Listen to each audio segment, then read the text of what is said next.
இந்த ஃபேமிலியில பாத்தீங்கன்னா ஒரு 2 குழந்தைங்க இருக்காங்க. ஆனா அவங்கள சரியா உங்க அப்பா அம்மா பாத்துக்கிறதே இல்ல. இந்த மாதிரி குழந்தைங்கள பாத்துக்கிற பொறுப்பு யார் மேல இருக்கு?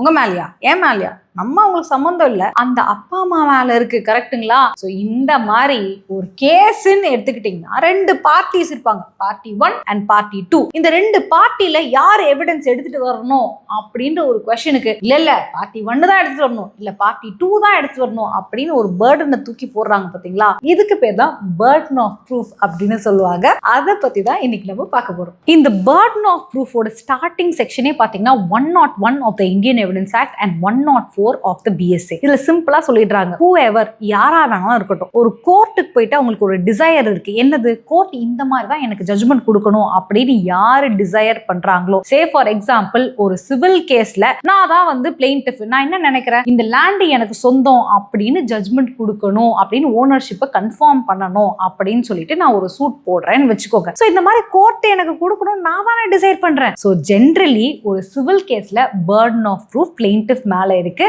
அதை தான் இங்க சொல்ல வராங்க. சோ யாரு கோர்ட்டுக்கு போய் இந்த மாதிரி ஜட்ஜ்மெண்ட் கொடுக்கணும் அப்படின்னு விரும்புறாங்களோ அவங்க தான் ப்ரூவ் பண்ணணும் அப்படின்ட்டு ஃபர்ஸ்ட் லிம்ப்ல சொல்லிடுறாங்க. செகண்ட் லிம்ப்ல பாத்தீங்கன்னா whoever asserts அப்படின்னு சொல்றாங்க. யாரு ஒரு ரைட்டை ஆமா இது எனக்கு அப்படின்னு அசர்ட் பண்றாங்களோ, இல்ல ஒரு லயபிலிட்டியை அசர்ட் பண்றாங்களோ, இவங்க தான் இந்த தப்பை செஞ்சாங்க, இவங்க தான் இந்த அக்யூஸ்ட் அப்படின்னு சொல்லிட்டு ஒரு லயபிலிட்டியை ஆமான்னு சொல்லி கோர்ட்ல போய் அசர்ட் பண்றாங்க பாத்தீங்களா, அவங்க மேலதான் பர்டன் ஆஃப் ப்ரூஃப் இருக்கு அப்படின்னு இங்க சொல்றாங்க. சோ எக்ஸாம்பிள் ஒரு கிரிமினல் கேஸ் எடுத்துக்கும். இவர் தான் திருடினாரு, இவர் தான் மர்டர் பண்ணாரு அப்படின்னு யார சொல்வா? ப்ராசிக்யூஷன் சைடு தான் சொல்லுவாங்க. சோ இந்த செக்ஷன் படி ப்ராசிக்யூஷன் சைடு மேலதான் கிரிமினல் கேசஸ்ல ஜெனரலா பர்டன் ஆஃப் ப்ரூஃப் இருக்கும். இது எப்பயுமே இப்படியே தான் இருக்குமான்னு கேட்டீங்கன்னா கிடையாது. ஒரு விதின்னு இருந்தா எப்பயுமே விதிவிலக்கு இருக்கும். Always there is an exception and there is different application of burden of proof. அதை தான் அடுத்த செக்ஷன்ஸ்ல நம்ம பார்க்க போறோம்.